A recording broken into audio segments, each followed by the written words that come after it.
Bismillahirrahmanirrahim. Assalamualaikum warahmatullahi wabarakatuh. Perkenalkan, nama saya Muhammad Lutfi, mahasiswa semester 3A, Fakultas Hukum Universitas Surya Kencana Cianjur.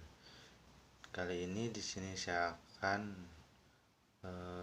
menjawab pertanyaan atau sekaligus mereview materi hukum administrasi negara pada pertemuan ketiga. Di sini saya akan menjawab beberapa pertanyaan dan sekaligus akan langsung menjawabnya.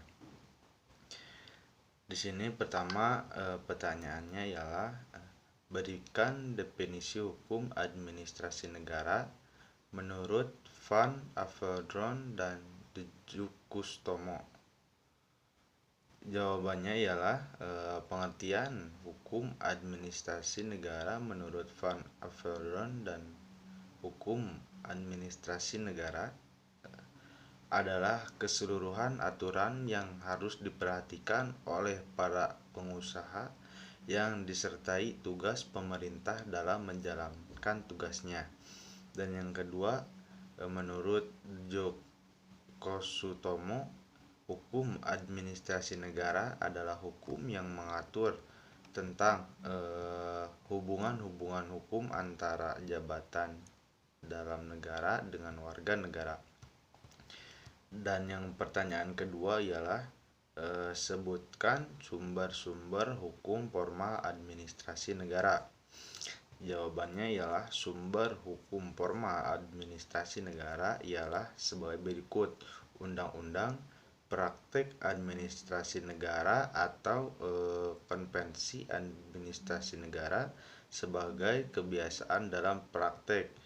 Dan yang selanjutnya jurisprudensi, dan yang terakhir doktrin atau pendapat para pakar hukum terkemuka. Dan yang pertanyaan yang ketiga ialah mengapa hukum administrasi negara belum dikodifikasikan? Jelaskan faktor-faktor yang menyebabkannya. Jawabannya ialah faktor-faktor yang mempengaruhi hukum administrasi negara sulit dikodifikasikan, yaitu perbuatan dalam bidang hukum administrasi negara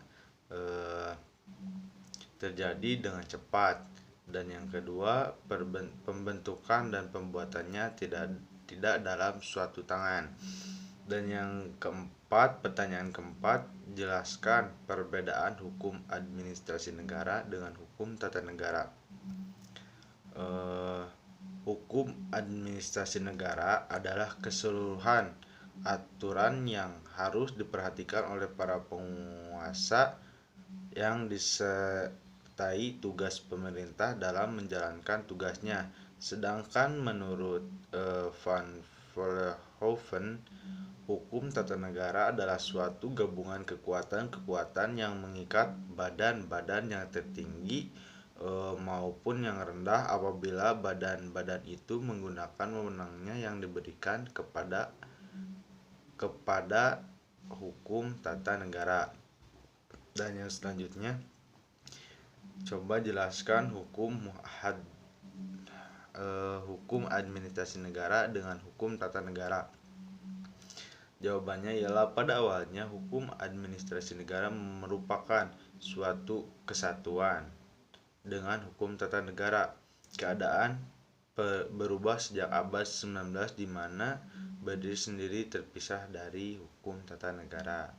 Dan yang selanjutnya, pertanyaan saya selanjutnya ialah apakah yang dimaksud dengan ketetapan? Jawabannya adalah ketetapan adalah suatu penetapan tertulis yang dikeluarkan oleh badan atau penjabatun yang berdasarkan perbuatan undang-undang yang berlaku yang bersifat konkret, individual, dan final yang menimbulkan akibat hukum perdata.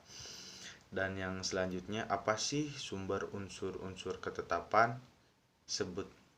Sebutkan sumber-sumber unsur ketetapan. Jawabannya ialah unsur-unsur ketetapan sebagai berikut: penetapan tertulis dikeluarkan oleh badan atau penjabatun, Yang selanjutnya didasarkan pada peraturan undang-undang, dan yang selanjutnya bersifat konkret atau individual dan final, dan yang terakhir menimbulkan akibat hukum bagi seseorang atau badan hukum perdata. Dan yang pertanyaan selanjutnya, sebutkan macam-macam ketetapan. Macam-macam ketetapan ialah yang pertama, ketetapan positif adalah ketetapan yang menimbulkan hak dan kewajiban atau menimbulkan keadaan hukum baru. Dan yang kedua, ketetapan negatif adalah ketetapan yang tidak menimbulkan keadaan hukum baru.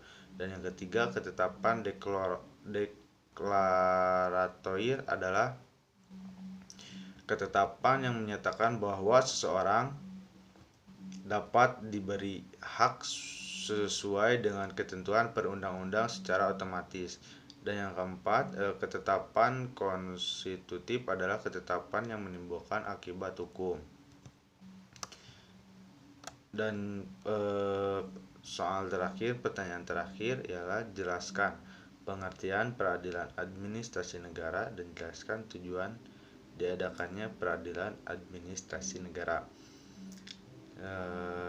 Jawabannya ialah peradilan administrasi negara adalah badan yang mengatur cara-cara penyelesaian persengketaan internal administrasi negara dan persengketaan eksternal administrasi negara.